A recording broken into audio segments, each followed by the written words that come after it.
여러분 안녕하세요. 12월 20일 여의도 펀드매니저TV 금일 시장 전망 및 투자 전략 시작하도록 하겠습니다. 여러분 좋은 아침입니다. 날이 아주 굉장히 추워요. 어제도 이제 감기 조심하라 제가 이런 이야기를 했는데 어제도 이제 전철을 타고 출근하는데 굉장히 콜록콜록거리신 분들이 많더라고요. 감기가 아주 유행인데 좀 주의를 하셔야 될 것 같아요. 기온이 너무 찬 것도 문제인데 근데 겨울은 좀 추워야죠. 여러분이 알겠지만 겨울이 좀 춥고 계절에 맞게 날씨가 표현해줘야 또 장사도 하고 옷 파시는 분들도 옷도 팔고 여러 가지 겨울 상품들을 또 돌아가는 그런 그 경제 시스템이 있기 때문에 같이 추운 겨울이지만 건강하게 좀 잘 지내야 될 것 같아요. 연말 분위기가 좀 물씬 납니다. 물씬 나고 주식시장이 그냥 겉과 속이 좀 다른 모습이죠. 겉은 굉장히 화려한데 속은 썩어 문드러지는 게 지금 현재 주식시장인데 어떻게 이걸 대응해야 될지 머리가 좀 아픈 그러한 시장이 지속되고 있습니다. 풀베팅 하라. 네, 최근에 이제 저는 뭐 지금이 이미 이제 풀베팅 시기가 지나온 거죠. 지금이라도 늦지 않았다. 주저주저 하신 분은 이제 풀베팅 해라. 풀베팅에서 내년 1월까지는 들고 가자. 죽이 되든 밥이 되든 승부처이다. 여기까지는 우리 친구분들이 많이 이해를 하시는데 그 다음이 문제인 것 같아요. 뭘 들고 가냐. 이 부분은 정말 저도 머리가 아픈데 뒤에 또 제 생각을 이야기해 보겠습니다. 팹리스 기업, 로봇, 자율주행, CXL, 2차전지의 환매수로 올라오는 종목, 이러한 종목들, 또 심지어 수혜지문화인가요? 네, 수혜지문화. 오늘은 세계 글로벌 선사인 머스크가 이제 돌아가기로 했다, 이런 이야기가 나올 정도로 문제가 좀 커지고 있는데 흥하해운 뭐 이 정도 사면 될 것 같아요. 따라서 이것저것 눈 돌아갈 필요는 없습니다. 팹리스, 로봇, 자율주행, CXL, 2차전지, 뭐 다음에 하나 모멘텀으로 후티방군, PH들 이런 쪽으로 사면 되지 않을까 그렇게 생각을 합니다. 난이도가 높은 12월의 연말의 주식시장이 지속되고 있습니다. 금일 시장 전망 및 투자 전략 출발해 보도록 하겠습니다. 구독, 좋아요 많이 눌러주십시오. 여러분들이 지난 1년 동안 열심히 눌러줬는데 아직도 6,300명이에요. 와, 정말 10,000명 넘기 참 어려운 것 같아요. 물론 제 유튜브가 디자인도 좀 후지고 내용만 잔뜩 글자 때려박고 이렇게 하면서 이제 뭐 차별화가 있나?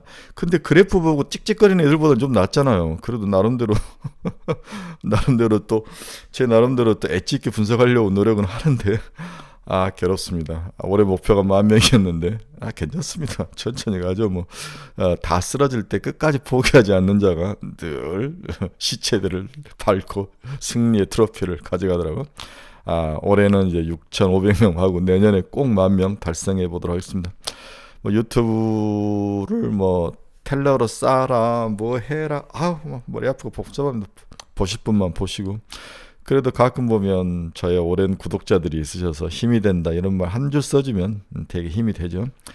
대부분 다 이제 저희 카페 친구들, 저의 이제 블로그 친구들, 그리고 우리 신 박사님 블로그 유튜브 친구들 이렇게 돼 있고, 또 저의 여러 가지 올려놓은 저의 개별 정보 분석 자료들 보고 오시는 분이 있는데 괜찮습니다. 열심히 하겠습니다. 전 지치지 않습니다. 펀드 매니저 B급으로 30년 살아왔는데 지치지 않습니다. 최선을 다해서 여러분들의 좋은 친구가 되도록 노력하겠습니다. 올해 안에 진심으로 감사드립니다.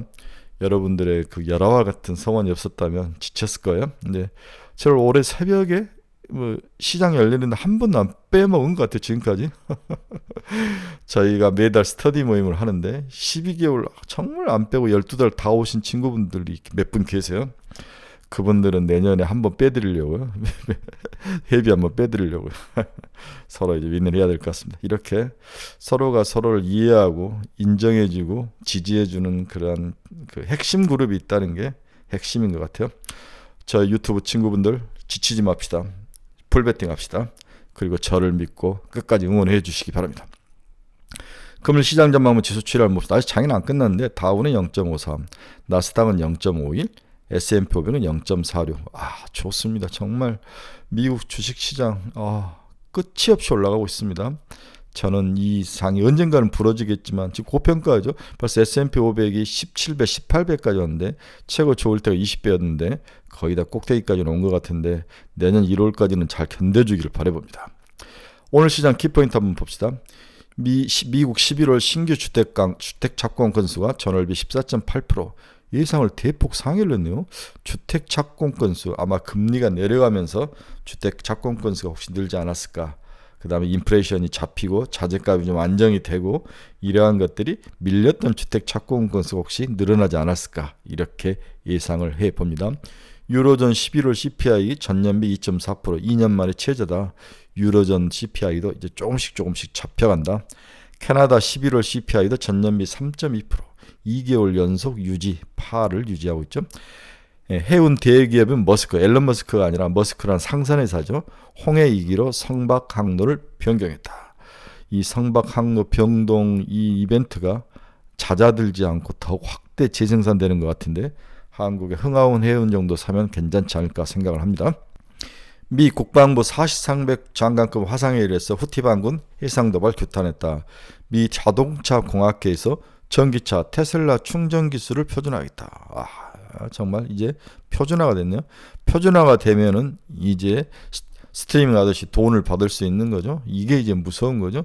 그런 면에서 테슬라는 가격이 올라갈 수가 없다. 그런데 테슬라가 올라가니까 우리나라 2차전지 양극재들이 막 올라가는데 확실히 매도 쳤던 환매수의 모습은 보이는 것 같아요. 저는 따라가지는 마라. 기존에 몰렸던 사람들이 빠져나올 수 있는 기회지 따라가지는 마라. 제가 여러 번 이제 양극재 시대 끝났다. 네, 양극재 시대 끝났다. 이제 롱 디스턴스 거리 싸움은 이미 끝이 났다. 저는 뭐 온통형 배터리 시대도 이제 거의 끝나러 가는 게 아닌가. 리튬에 매달리지 마라. 절대 리튬 광산은 계속 개발이 되면서 시장이 많이 나올 것이다. 내년 후반부부터는 공급 과잉과 가격 인하의 CR 단가 인하의 개미 지옥에 빠질 것이다. 2차전지 산업들 조심해야 된다는 게 제 생각이죠. 차라리 자율주행, 트럭 이런 쪽으로 관심을 갖고 이쪽으로 옮겨가라. 이게 제 생각입니다. 메타 올해 미국에서 VR, AR 시장에서 매출이 40%나 감소를 했다. 메타가 쏟아붓고 있는데 오히려 이 시장이 감소를 했는데 내년에 우리 애플이 나오죠. 비전 프로가 나오면은 시장이 또 한 번 업그레이드 서로 싸움하면서 경쟁하면서 올라가야 되는 거죠. 우리 페인트 가게가 서로 쭉 일렬로 함께 이제 가게를 차리듯이 서로 시장이 열려야 되는 거죠. 삼성의 이 폴더블 폰이 안 팔린 이유도 그건 같아요. 애플에 참전을 안 하는 거죠. 이 시장을 애플에 키워줄 필요 없고 자기들이 해봤자 또 삼성의 패널을 구해야 되는 그런 여러 가지 구조적 어려움이 실력이 없었다는 게 아니라 삼성에게 잡혀먹일 가능성 때문에 키우지는 않는 것 같아요. 하지만 애플도 이제 폴더블 시장에 들어올 수밖에 없는 폼팩트에 뭔가 변화가 필요하다. 그렇지 않으면 애플도 서서히 죽어간다라고 봐야 될 것 같아요. 리치먼드 연은 총재가 인플레이 둔화 확신 시 적절히 대응을 하겠다. 이렇게 아주 긍정적인 이야기를 시장에 했습니다. 오늘 달러 지수는 하락을 했네요. 달러는 101.80 다시 101을 보이면서 이머징 통화의 강세를 불러오지 않을까 생각을 합니다. 그렇다면 역시 외부에서 자금이나 글로벌 시장의 자금 한국 유입은 충분하다 있을 것이다. 이게 이제 시장의 연말에 바닥을 지켜주는 중요한 요인 포인트라고 여러 번 말씀을 드렸습니다. 원화는 0.17% 하락해서 강세로 갔다는 거죠. 1300 오늘 1300원대 이하로 다시 내려올 것 같아요. 생각보다는 내려오다가 다시 멈추는데 엔화도 내려오다가 멈추는 것 같아요. 엔화도 내려오다가 멈추고 그렇죠. 네, 엔화도 내려오다가 다시 약세로 돌아가는 모습. 다음에 위안화도 하락하다가 다 강세로 가다가 조금씩 걸려 다시 반등하는 기술적 반등 정도로 봐야 될 것 같습니다. 그래서 내년에는 이머징 통화의 강세는 확실하다 이렇게 보고 플레이를 하셔야 될 것 같아요. 통화를 제가 환율을 굉장히 중시하는 것은 외국인 투자 자금이 움직이기 때문에 환율과 금리가 중요하다라고 여러 번 말씀을 드렸죠. 환율과 금리는 자원과 자산관을 배분하는 기능을 가지고 있다. 굉장히 중요한 투자 격언이죠. 미국 국채금리 한번 봅시다. 2년짜리 4.437 EBP밖에 하락을 안 했습니다. 10년짜리는 3.922, 3.4bp 하락, 20년짜리는 2.9bp, 30년짜리는 3.3bp 하락하는 모습을 보였습니다. 금리가 나름 하락하는 모습을 보이면서 시장이 나름대로 좋은 모습을 이어가고 있습니다. 한국 10년짜리 금리 한번 봅시다. 3.322까지 하락하는 급격한 모습이 최근에 나타나고 있죠. 그래서 지금 PF가 굉장히 내년에 폭탄처럼 돌아오고 그 태형건설이 망하니 많이 오크아웃에 들어가는 건 확실한 것 같아요. 여기에 이제 뭐 신세계건설까지 이야기가 나오는데 이러한 중견기업들이 쓰러져가는 것들을 보면서 내년에 위기가 닥칠 가능성이 높아 보이는데 이것을 해결할 유일한 방법은 금리 인하밖에 없습니다. 금리가 내려와야 이들이 버틸 수 있고 또 여기에 투자했던 사람이나 내년에 주택에 많이 투자했던 우리 영끌 쪽들을 살릴 수 있는 것은 금리 인하밖에 없습니다. 금리가 내려와야 소비가 증가하고 경제가 돌아가고 서민들이 숨을 쉴 수 있는 거죠. 금리 너무 높은 것 같아요. 마통 쓰시는 분들 느껴봤지만 굉장한 부담스러운 면이 있습니다. 한국 금리도 엄청 많이 3.22까지 내려왔습니다. 미국 모기지 금리도 7.07까지 내려왔네요. 30년짜리 모기지 금리인데 이제는 7% 이하로 내려온다면은 미국은 이제 고정금리가 많다고 그랬는데 70%가 고정금리인데 미국도 소비가 살 수 있는 여력이 생긴다. 스튜던트 론을 이제 갚는 그런 모습들 걱정을 많이 했는데 모기지 금리가 하락하면서 서민들에게 소비를 할 수 있는 여력 이게 이제 5%대까지 빠져야 되는 거죠. WTI는 1.83% 상승하며 74.15까지 상승을 했습니다. 아마 이제 수에즈 운하 사건 때문에 돌아가고 이 원유 운반선이 쉽게 공급을 해줄 수 없는 그 가정 리스크 때문에 걱정 때문에 유가가 상승하는 모습을 보여주고 있습니다. 74.15달러. 네, 어제 이제 필라델피아 반도체 지수를 보다가 오늘 아침에 보다가 울프 스피드가 제일 많이 올랐더라고요. 3.65% 올라가고 있는데 이 울프 스피드는 무슨 회사냐? 전력 반도체입니다. 전력 반도체. 그래서 반도체가 이제 열을 줄이고 소비를 적게 하고 왜 그러면 데이터 센터라든지 반도체들한테 배터리를 좀 하고 데이터 센터에서는 전력 요금이 가장 비용의 30%가 전기 요금이지 않습니까? 이걸 줄여야 되고 발열도 줄여야 되고 환경 문제도 줄여야 되고 이러한 전력 반도체 그다음에 레티스 세미컨덕터 같은 종목들 팹리스 기업들이 시장에서 치고 올라오는 모습은 미국이나 한국이나 비슷한 모습이다. 따라서 한국의 전력 반도체 하는 기업, 열을 줄이는 LPDDR 이러한 것들이 굉장히 중요한 거죠. 그래서 제주 반도체가 LPDDR2에서 4로 간다 이런 저전력 반도체를 디자인하는 설계하는 회사인데 이런 회사들이 올라왔는데 미국도 마찬가지인 거죠. 이러한 트렌드를 잘 봐야 합니다. 제가 이제 스터디 모임에서 제주 반도체는 얼마 전부터 버려라 그러는데 또 빠져서 올라오면 박스권 트레이딩 한번 하셔도 됩니다. 박스권을 그려서 밑에다 대고 또 사서 한 15에서 20% 다시 올라오면 바로 죽지 않기 때문에 또 치고 나오는 그러한 전략도 한번 안전하게 한번 생각을 해보시기 바랍니다. 테슬라 1.7% 상승 표준화됐다는 거죠. 전력 충전이 테슬라에게는 기회이다. 테슬라는 250달러에서 300달러 사이를 왕복 달리게 할 것이다. 엔비디아도 어제까지 제가 칭찬을 해드렸죠. 500달러 넘으면서 이거 좋다라고 했는데 오늘 또 조정을 받았습니다. 1.03 애플은 0.22 상승, 일라인일리 0.23% 상승, 마이크론 테크놀로지 0.8% 상승, TSMC 0.69 반도체는 확실히 내년의 미래 먹거리란 생각 때문에 좋은 모습을 보여주고 있는 모습은 우리가 확인할 수 있네요. 비트코인 42,000달러까지 빠지다가 다시 42,000달러까지 올라오는 모습 아주 변동성이 심한 올해 최고 위너 중에 하나인데 막판에 살짝 조정을 받는 모습은 좀 아쉬웠습니다.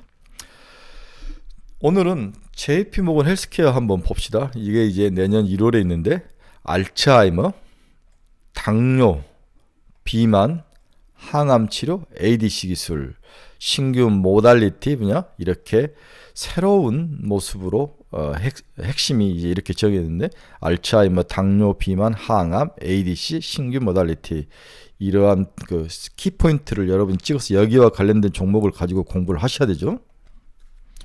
여러분 여기서 이제 의학 제약바이오를 공부하신 분은 이 모달리티라는 단어를 많이 쓰는데 이 모달리티라는 것은 굉장히 어려운 개념인데 저도 잘 이해는 안 되더라고요. 의약품이 표적을 타겟하는 방법이다. 즉 약물이 약효를 나타내는 방식을 의미하는데 기본적으로 의약품은 특정 표적에 작용하여 약효를 나타내는데 여기서 어떻게 해당 표적에 작용할 것이냐 그 방식 자체를 모달리티라고 이렇게 사전적으로 의미하는데 한번 공부를 해보시기 바랍니다. 굉장히 중요한 단어이다. 모달리티. 이제 알츠하이머, 당뇨, 비만, 제가 좋아하는 알츠하이머, 당뇨, 비만, 항암, ADC 이런 것들이 올해 JP모건 헬스케어의 슬래곤이니까 한번 보시기 바랍니다. 신규 모달리티. 모달리티란 단어 꼭 기억하시기 바랍니다. 자, 2023년의 주요 토픽 JP모건 2024년 1월 8일부터 11일까지 미국 샌프란시스코에서 개최가 되고 있습니다. 우리나라는 삼성바이오로직스 참가하고 셀트리온도 참가를 하고 롯데바이오로직스하고 SK바이오팜, 유한양행, 카카오 헬스케어, 큐리언트. 근데 이 중에서 이제 제가 설명한 건 큐리언트인데 바이오텍 중에서 큐리언트는 신규 항암제 Q901에 대한 기술 이전 논의를 본격화할 예정이다. 현재 미국과 한국에서 임상 1, 2상 시험이 진행 중인 큐리언트의 신규 항암제 Q901은 CDK7을 저해하는 계열 내 최초 항암 치료 후보 물질이다. CDK7을 저해하는 Q901이 굉장히 중요한 물질인 것 같은데 이 회사는 Q901의 임상 진입 이후 지속 개선 논의를 진행해온 다수 글로벌 제약사들과 미팅이 예정되어 있으며 최근 초기 임상에서 효능이 확인되고 있는 만큼 기술 이전 속도를 낼 수 있을 것으로 전망한다. 어제 이제 치고 올라오죠. 네, 에이프릴 바이오도 이번에 참석을 합니다. 에이프릴 바이오는 자사의 고유의 반감기 증대 플랫폼 SAFA라는데 이것을 소개하는 데 집중한다. 회사는 최근 GLP-1 기반 치료 비만제, 항체 약물 적합제 ADC를 개발하는 글로벌 기업들에게 SAFA를 기술 수출하는 플랫폼 비즈니스를 2024년에 신규로 확정을 했다. 이런 좋은 종목들이 이번 JP모건에 들어오죠. 다음은 신테카 바이오인데 자사는 AI 플랫폼 딥매처 이거 유명하죠. 를 활용해 발굴한 건선, 아토피, 피부염, 온형 탈모 치료제 후보들을 기술 수출을 추진할 계획이다. 회사는 약물 재창출을 통해 난치성 피부 질환인 건선, 아토피, 피부염, 온형 탈모 치료제 후보 물질을 특허춘을 통해 사업 가능성을 제시하고 내부 파이프라인들의 개발 속도를 더 높일 생각이다. 오, 좋네요. 건선, 아토피, 피부, 온형 탈모. 네, 신테카 바이오 한번 관심 있게 보시기 바랍니다. 신테카 바이오 앞에서 이야기한 종목이 있죠. 네, 큐리언트, 에이프릴 바이오. 큐리언트 어제 막 날아가던데 한번 보시기 바랍니다. 항암 치료제 Q901. 저는 이제 ADC에 상당히 이제 바이오 하면 ADC하고 비만하고 당뇨죠. 제가 보는 것은 비만, 당뇨, 그다음에 ADC가 내년에 아주 크게 시장을 리딩할 거로 보고 있는데 안티바디 드럭 컨주게이트.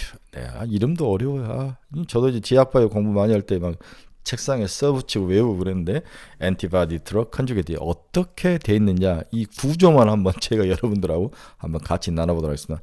화이자, 에브비, ADC 기업의 M&A를 하고 있는데 올해 수십조를 투입하겠다. 화이자나 에브비 같은 기업들의 ADC 기업을 M&A 한다는 거죠. 머크도 30조 규모의 공동약 개발을 참여하고 있는 거죠. 약물 타깃 부위의 선택적 전달이 가능해서 항암 분야의 미래로 엮여주겠다. 여기에 다양하게 선택적으로 타겟 부위에 다양한 약물을 집어넣을 수 있다는 거죠. 2028년에 시장 규모가 약 26조에 달할 정도로 큰 시장이 열리는데 ADC를 한번 봅시다. ADC는 첫째 약물에다가 특정 암세포의 항원 단백질을 공격하는 항체를 붙이는 거죠. 약물과 항체를 붙인다. 다시 이걸 풀었으면 약물에다가 항체를 붙이고 링커라는 것을 붙여서 이 암세포에게 표적으로 가서 찍혀서 공격하는 그러한 기술이 ADC다. ADC는 약물의 특정 암세포의 항원 단백질을 공격하는 항체를 붙인 것이다. ADC는 항체와 약물, 링커로 구성이 되어 있다. 항체 의약품과 세포 독성 약물을 링커로 연결해 타깃 암세포를 특이적으로 공격하는 표적 항암제의 한 종류이다. 표적 항암제죠. 정상 조직에서는 부작용을 유발하지 않고 이 부분이 굉장히 중요합니다. 1세대는 이 부작용 때문에 큰일 났는데 이제 부작용을 줄인 거죠. 타깃 암세포만에 특이적으로 작용하는 그러한 타겟, 그 암만 공격하는 거죠. 정상세포를 공격하지 않는 것. 약물과 항체를 링커를 통해서 접합을 한다. 이러한 기본적 개념은 반드시 머릿속에 외워놓으셔야 되는 거죠. 제가 이제 이번 주에 연말까지 봤던 거 라온텍, TLB, 하나마이크론, 에이징랜드, 레오셈 이런 종목들 한번 보시고, 어제 이제 제가 또 굉장히 좋게 봤던 종목이 JIP 엔터, 라온텍은 두 번 들어갔네요. 캠트로스, 애견 케미칼 이런 종목들을 한번 보시기 바랍니다. 네. 결론 한번 봅시다. 매우 까다롭고 어려운 시장이 우리에게 지금 펼쳐지고 있다. 이 부분 이제 우리가 다 인정을 해야 되죠. 겉은 화려한데 내줄 시간은 난이도가 높은 장세가 지속적인 이유는 쏠림 현상이 가장 큰 원인 중에 하나다. 이 쏠림 현상의 원인은 시중에 돈의 유입이 적고 니딩방 등 단타를 부추기는 세력들이 시장을 휘어잡고 있죠. 일부 유튜버들의 무리한 발언 지속은 지속되고 있고, 또 정부의 양도세 제도가 오락가락하고, 그리고 외국인들의 자금 유입 후 선별투자 종목이 개인 투자자들과 궁합이 맞지 않는 불리현상, 외국인이 사는 것과 개인들이 좋아하는 것이 다르면서 이제 개인들이 시장을 지배하다 외국인으로 가면서 이제 불리현상이 나타나, 이런 것들이 지금 우리가 겉은 화려한데 속은 되게 어려운 모습, 이런 시장이 지속되는 원인 중에 하나이다. 시장은 거대한 기술 진보의 시대로 이미 급속히 들어가고 있다. 반도체 구조가 변화하고 전기차 시대가 2차 시대로 진입을 하죠. 로봇 시장이 개화가 되고 AI와 언디바이스 AI 시대가 되고 CXL 같은 거, 자율주행의 고도화, 금리 하락으로 바이오 시장에 새로운 이제 변화가 생기고, 이런 것들이 막 섞여나는 혼란과 빠른 스피드의 변화의 시대가 지금 연말에서 내년에까지 아주 최고봉을 달릴 것이다. 이때가 주가가 가장 많이 오르는 시대인 거죠. 그래서 풀베팅하라. 가지고 있는 것을 돈으로 가지고 있지 말고 풀베팅하라. 풀베팅해서 내년 1월 또는 1분기까지만 딱 투자하고, 그 다음에 주게 되든 바지되든 그 다음에 50% 줄이고 5월 이후에서는 좀 줄이자, 이건 거죠. 내년 1분기까지 풀베팅하는 시대로 정하고 승부처에서 승부를 해야 되는 그러한 연말이다. 이렇게 여러분들에게 감히 학언을 하고 싶네요. 여러분 중에서 투자의 방향성을 잃어버리신 분들 저희 카페로 오시기 바랍니다. 그리고 가지고 있는 종목에 대한 상담이 필요하신 분들 저희 카페로 오십시오. 그리고 매일매일 관심 종목을 보고 싶으신 분들 저희 카페로 오십시오. 저희 카페는 기초를 아주 튼튼하게 가르치는 그러한 카페입니다. 우리는 리딩 같은 건 하지 않습니다. 서로 나누고 토론하고 서로의 생각을 읽고, 또 중요한 시장의 변화가 있으면 기초부터 자세하게 또 가르쳐주는 그러한, 또 오프라인 스터디 모임도 있는 그러한 3년 된 전통이 높은 그러한 카페입니다. 여러분 초대합니다. 여러분 풀베팅하는 시대입니다. 용기를 가지고 배팅 잘 하시기 바랍니다. 여러분 감사합니다. 내일 뵙겠습니다.